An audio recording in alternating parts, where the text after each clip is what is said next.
Hello friends, कैसे हैं आप सब। हिंदी कहानियाँ विद सरिता में आपका स्वागत है। मैं आपके लिए सिंहासन बत्तीसी की अगली कहानी लेकर आई हूँ।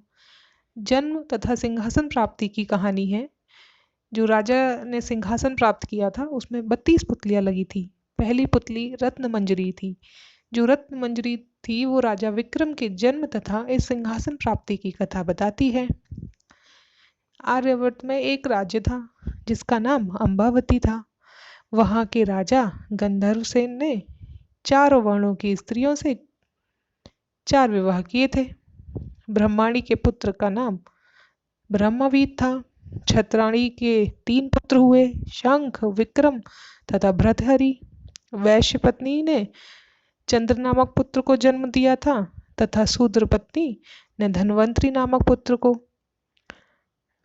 ब्रह्मणीत ने गंधर्वसेन ने अपना दीवान बनाया, पर वह अपनी जिम्मेदारी अच्छी से नहीं निभा सकता था, तो राज्य से उसका पलायन कर दिया गया।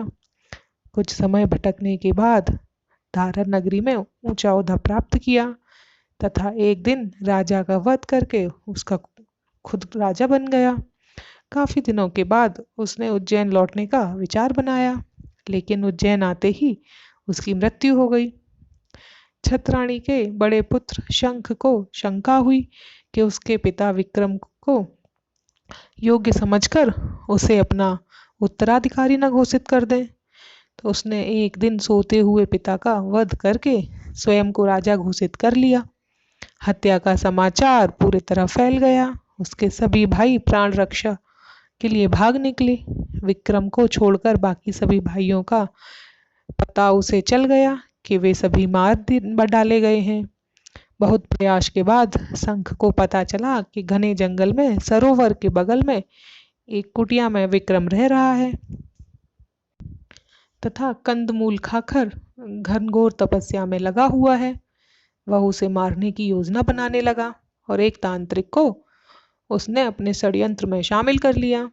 योजना के अनुसार तांत्रिक विक्रम को भगवती आराधना के लिए राजी करता तथा भगवती के आगे विक्रम के सिर झुकाते ही शंख तलवार से वार करके उसकी गर्दन काट डालता।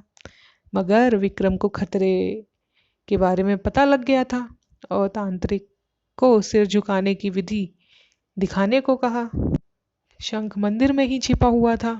उसने विक्रम के धोखे में तांत्रिक की हत्या कर दी। विक्रम ने झपट कर शंख की तलवार छीनकर उसका धड़ सिर अलग कर दिया। शंख की मृत्यु के बाद उसका राज्यारोहण हुआ। एक दिन शिकार के लिए विक्रम जंगल गए। मृग का पीछा करते करते सबसे बिछुड़कर वो बहुत दूर चले गए। उन्हें एक महल दिखाई दिया और उसके पास जाकर पता चला कि वह महल तूतवर्ण का है, जो कि राजा बाहुबल का दीवान है। तूतवर्ण ने बात ही बात में कहा कि विक्रम बड़े ही यशस्वी राजा बन सकते हैं यदि वह बाहुबल उनका राज तिलक करे, और उसने यह भी बताया कि भगवान शिव द्वारा प्रदत्त अपना स्वर्ण सिंहासन अगर बाहुबल विक्रम को दे दे तो विक्रम चक्रवर्ती सम्राट बन जाएंगे। बाहुबल ने विक्रम का न केवल राज तिलक किया बल्कि खुशी खुशी उन्हें स्वर्ण सिंहासन भी भेंट कर दिया।